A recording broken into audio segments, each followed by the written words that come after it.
All right, while I'm finishing up these, I guess I could just real quickly talk about dopping. Why do people use dopping? Why do people put their stones on the ends of sticks? And why do some people choose to just cut their cabs with their hands on their wheels?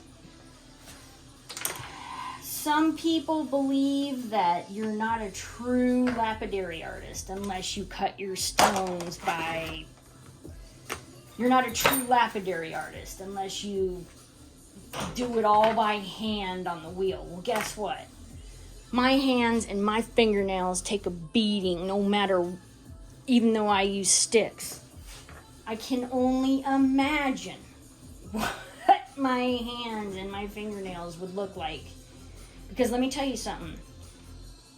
You think that those wheels wouldn't hurt your fingers, which you don't really even start feeling it until you're down into that nail, that fingernail.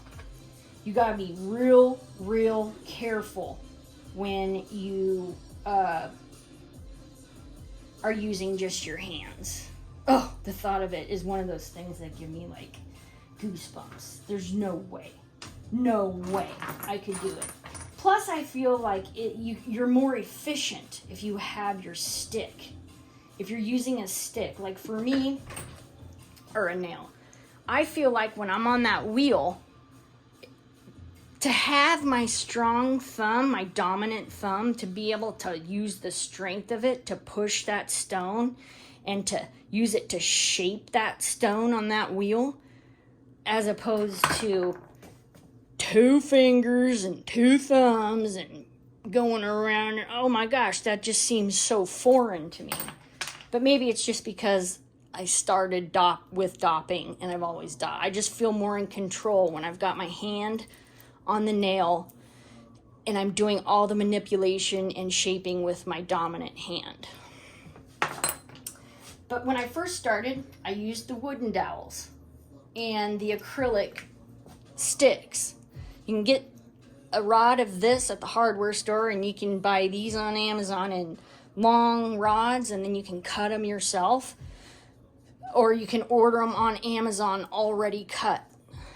I don't like to have more than like 2.5 to 3 inches because of the distance between my wheels. I like to be able to move it, but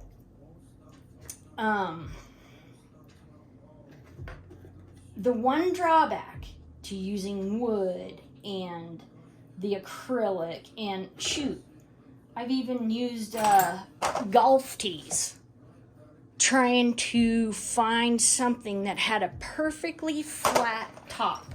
Because if the top of your dop stick or the top of your acrylic stick, or even if your golf tee has a slight little angle to it, then guess what? You're going to have a crooked stone. You have to have a perfectly straight surface. And so after a while, just getting so sick and tired of chasing that angle on my wheel because I had a crooked stick. Your cabs turn out looking like garbage and they're all crooked and you don't even know it until you take them off. But then I was like, no, you know what? I'm just going to start using nails.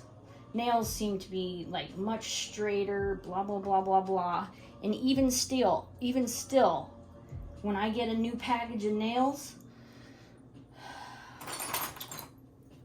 I will test each one before I use it, even out of a new box. If I can't get it to stand up perpendicular on a flat surface, right in the drawer it goes, and I'll never even use it again. Your stick, your nail, your dopping, whatever it is you're using has to be straight. Period. End of story. I know a lot of people use some of the older generation cabbers like using wax as their adhesive down onto their dop stick. I used to use hot glue. I'd put a little dollop of hot glue on the stick, on top of the stick, And then I'd put my cab on there and make sure that it was nice and straight. I'd check it visually to make sure it was nice and straight. And it was a good method. I mean, it was a lot cleaner, and it was easier to get the hot glue off the back of the cab, especially when you're using backing. Hot glue does not like sticking to just raw stone. So even when I was using hot glue and wooden dowels, I still had to use super glue on nails for some of the jaspers that I chose not to back.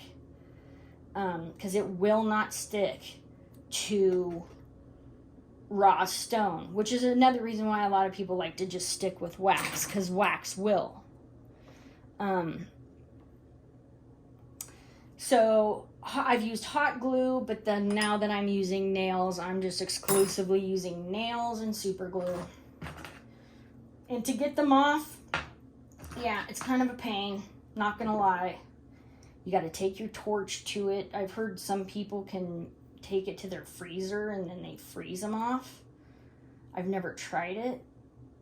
Although, gosh, I'm thinking about it, because taking the torch to it is quick and they pop off easy, but then you're stuck with that stupid residual glue on the back of your cab, and you know, you spend